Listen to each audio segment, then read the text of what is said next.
favorite stories to cover, to talk about. I'm so glad you're covering this. Walk us through the list of contenders and how this is all going to unfold. It's always exciting to watch, and that's the intrigue, Henna, because technically what we have going on this weekend here in Mar-a-Lago is a donor retreat. Yesterday and today, we've got this two-day event. But what we're really keeping our eyes on is this Veepstakes situation. And why do we say that? Because nearly every single person who is on the short list that's rumored to be considered for vice president for Donald Trump is going to be here, not just visiting the Four Seasons down the road where a lot of this is happening, but coming directly to Mar-a-Lago and visiting the former president at his home. Take a look at this list here. This is the short list, every single one of those people and more. I would also throw Congressman Byron Donalds into that mix as well, someone who has been talked about potentially. He is going to be here. We had actually talked to him yesterday. And what's really amazing to me, Henna, is we asked the campaign, is this going to be an opportunity for people who may be on the list to sort of make their case? And not only did they not deny that, they sort of affirmed that. In a statement from Brian Hughes, the senior advisor to this campaign, he says that, yes, this is certainly an opportunity for a collection of our most dynamic leaders of this movement to show winning messages. So really interesting there that the campaign isn't necessarily shying away from that fact. And you're seeing all of these people in their own way on the trail in some sense. You know, many of them are elected members of Congress. You've also got people who are running for Senate that are going to be here this weekend. But in some ways, they're all sort of making their own case. Looking at Marco Rubio here, for example, this is somebody who is a monster fundraiser, somebody who, you know, traditionally you might not consider him to be in the more MAGA wing of the party, but he would bring an element to a Trump ticket that I think many of the others would not, being a Hispanic male, someone here in Florida. So you go through these people one by one, and certainly they have something to offer.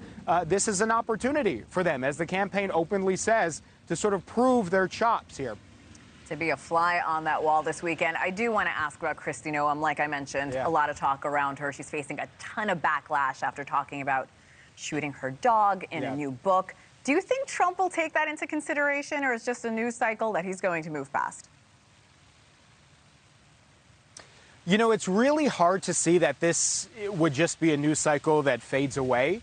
A lot of things like that happen. You know, Mitt Romney had a dog situation, right, where the dog was strapped to the roof, and he sort of was able to weather that. But when it comes to Kristi Noem and this one, this story in particular may have some staying power. Now, to be fair, we haven't heard from Trump about this directly. I'm not sure that he has addressed it in questions on camera. You know, he's not one to be shy about his own feelings. He hasn't said much about this on Truth Social. So this is really a question for him to answer. The campaign isn't saying much about Kristi Noem either. You know, she clearly has what you might call MAGA credentials, but whether this story is enough to sort of sink her bid, I think we're going to find out maybe in short order here. Let's move on to Elise Stefanik, a huge supporter of Trump, very, very openly. By far the youngest candidate as well. How has she been vying for the VP seat leading up to this weekend? Yeah, she's young, but I almost hesitate to call her a rising star. It's a phrase that's used a lot with, you know, certain members on both sides. She is a star already. She's a star in the Republican Party. And, you know, she has risen up basically from the first Trump impeachment all the way to now. She's already a member of leadership. She's someone who I cover often on Capitol Hill.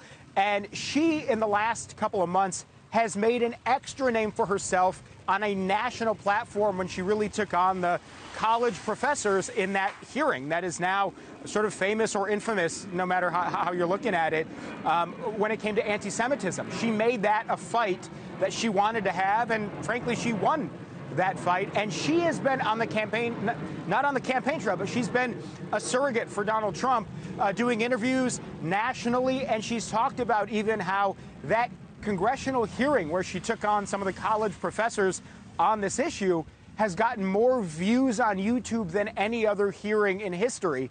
That sounds an awful lot like something Donald Trump might say, right? So if you are Elise Stefanik and you want to appeal to somebody like Donald Trump and make your case, saying this has gotten more views than anything else certainly is a way to do that. Now, where she might have some issues, and where you look at someone like a Marco Rubio or a J.D. Vance, would be, you know, in fundraising. She is in the Republican House leadership right now. She's incredibly young, but she's very articulate. She's very sharp. She can deliver a message. There would be questions about whether she brings an element of fundraising and dollars in a way that, again, someone like Marco Rubio or Doug Burgum, for example, who is incredibly wealthy and could basically self-fund, you know, his own campaign. So there would be questions there, but I think certainly in this conversation, you can't ignore somebody like an Elise Stefanik. Yeah, going back to Burgum, estimated $1.1 billion net worth.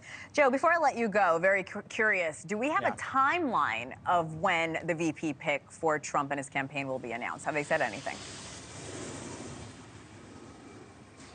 No, not in particular. Now, Donald Trump, you can imagine he's likely going to be in court through June.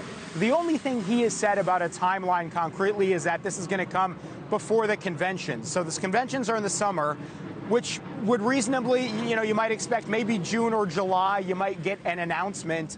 We were talking early, you know, yesterday about the fact that as this goes on, the longer it does, it's more of an opportunity for Donald Trump to continue to build anticipation around this choice. It's going to be a lot of free earned media that day whenever he ultimately makes his announcement. But I can tell you, Hannah, I get the campaign emails nearly every single day. You get one that's asking for campaign donations that mention something about who my vice president is going to be. So there is intrigue there that is building. I think it may even be in Donald Trump's interest to sort of drag that out in a sort of apprentice-style way, right? Because the longer that we're talking about the speculation, the longer that there's interest building in it, and it may make it a bigger deal if he continues to, you know, hold off on choosing this until sometime in the summer. Yeah, so no rush for the Trump campaign, it seems. No rush. And look, we're all talking about it. Joe Khalil, live in a very scenic Palm Beach, Florida. Try to enjoy the weather as well today, Joe. Great job reporting. Thank you so much. And Monday, South Dakota Governor Kristi Noem joins Elizabeth Vargas.